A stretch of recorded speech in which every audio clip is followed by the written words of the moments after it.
राजधानी में गूंजे चीनी तिब्बत छोड़ो के नारे। आज सुबह से ही तिब्बती मार्केट परेड ग्राउंड पर भारी बल पुलिस तैनात दिखाई दिया। तभी तिब्बती मार्केट से आवाजें आनी शुरू हुई। चीनी तिब्बत छोड़ो के नारों से वातावरण गूंज उठा।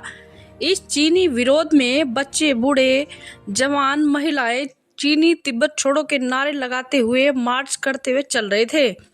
पुलिस व्यवस्था संभालते हुए जुलूस को पंक्तिबद्ध तरीके से साथ साथ यातायात को भी नियंत्रित करती दिखाई दी। नारों की आवाज चीनी तिब्बत छोड़ो, तिब्बत हमारा है, तिब्बत की आजादी, भारत की सुरक्षा से गूंज रहे थे। देहरादून से आशा रावत की रिपोर्ट।